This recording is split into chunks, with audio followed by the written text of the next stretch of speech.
We are your home theater and AV questions answered. This is AVRant. Want your home theater or AV question answered by Tom and Rob? Send it to question@avrant.com. Welcome to AVRant. I'm Tom Andry, and I'm here with Rob H. Geoff. Geoff is in Perth, Australia. Hey. And has been listening to AVRant since the days of Dina. Dude, why didn't you look me up while I was in Perth? I totally would have talked out with you. Okay. Anyway, he's purchased an EMP Tech Impression Series speakers and the SVS SB-2000 sub based on our recommendations. He's very happy with both purchases. I'm sure he told them about that. If not, he should. His media room is 14.5 feet wide, 16 feet 9 inches long. With full light control, he sits about 13 feet from his TV. He'd like to eventually have a projector with a 100+ inch screen, but for right now, he's still looking at a large flat panel as an upgrade over his 42-inch plasma. Price tiny from 13 feet away. It's like a porthole. It's so tiny. It's so very cute. I'd sit on the floor right in front of it. Like 42 inches. It's so hilarious. 42 inches. I go to people's houses. I'm like, if that were me, I'd have it on the end of some like a yardsticks and then just have it strapped to my face. 42 inch on the end of a selfie stick. That's pretty much what. That's exactly right. Like a not a long one either, like a real short selfie stick. Price in Australia can be crazy high compared to North America, so he's strongly considering a 70-inch or 75-inch Hisense TV. At CES, Hisense announced new ULED 4K models. HDR models, they specifically mentioned the 75-inch and 85-inch Series 9 models will be coming to Australia.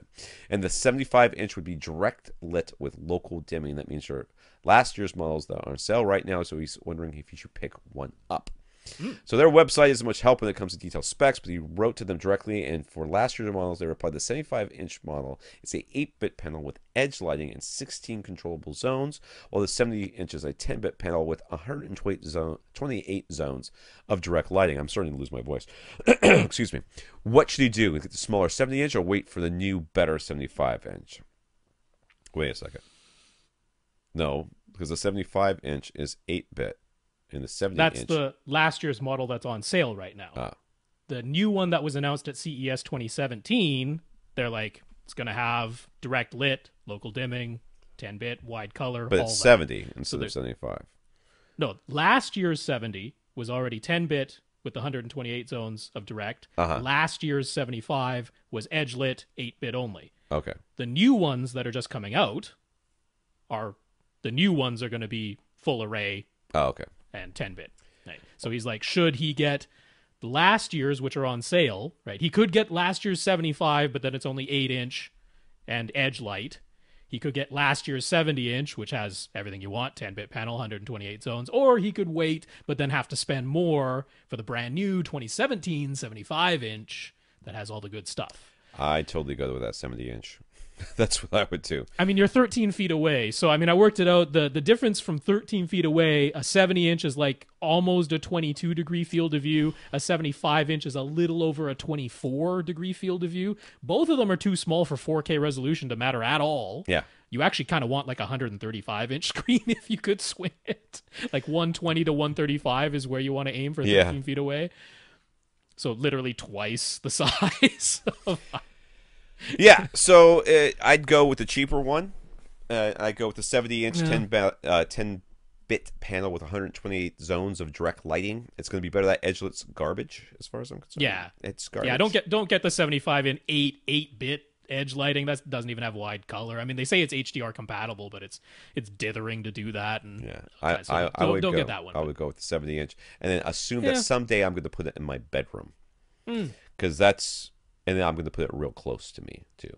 So because I'm sure the forthcoming 2017 75-inch is going to be very nice. Oh yeah, people at CES said they looked very nice, but you're going to pay a lot more for it. So I don't think it's going to be worth it. Yeah. So you'd like to add a second subwoofer, but the current Australian price for the SB-2000 has increased to a ridiculous $1,500 Australian. So he was able to find a Crix Seismix. Oh my God. SEISMIX3. That's all one thing. That's what it is. Seismix. Mark 6. Everybody wants to be Iron Man, all right? It's not funny.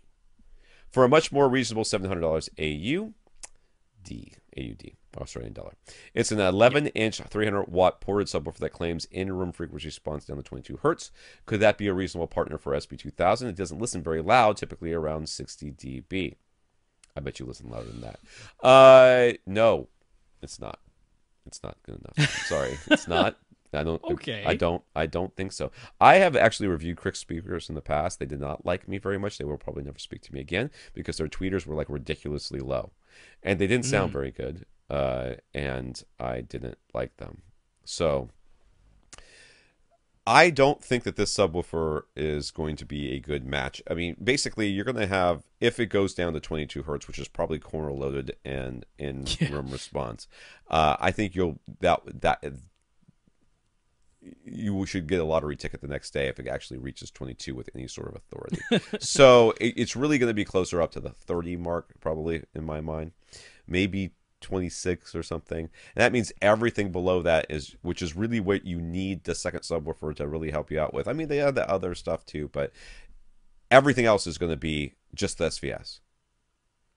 And being ported, it's rolling off quite quickly below wherever the dog leg is in its response. It's rolling off quick below that. I don't really see this as a good match. I'm sorry, and I know you guys are really hard up out there for good stuff. You have a lot of companies that make speakers. They're all high end. Can you find like a Klipsch or a Yamo? I mean, I don't know how much they cost out there, but yeah, they do have Klipsch for sure. I don't know that they must have Yamo too. I don't know that I've seen those, but I mean, part of the same parent company. But yeah, you know, I've definitely seen Dolly's. I've seen Yamahas. I mean, I don't know. You're gonna get on Gumtree, guy, because I sold my EP500 before I left Australia because I didn't want to ship the thing back with me. I sold it on Gumtree, and it happens. So, and I sold it for like $500 or something like that, and that was very reasonable. And I'm happy. You're really gonna have to hold out on this one for something that's really gonna do it. The $1,500 is way too much. I agree with you. The SB-2000, that's just way too much. I mean, the SB-2000 is a very nice subwoofer. So, yeah, to partner up with that, you need something pretty significant. Yeah, you need something that's going to reach down into the 18 hertz range with authority and be able to fill the same size room as this sub can do. So, if you don't get that, basically, you're either going to have a sub that's only partially helping, and then, you know, at that point is not doing anything, or at worst is really just making a bunch of noise that isn't helping you at all and is making things much worse. So, yeah, I'm sorry. I know that's not the answer you want, but that's the answer I'm going to give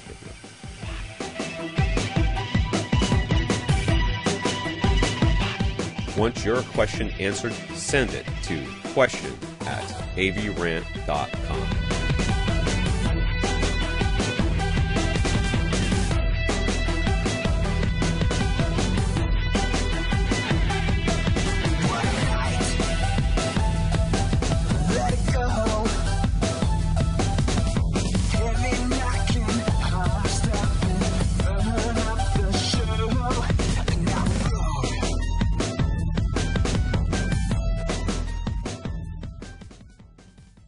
This is AVRant.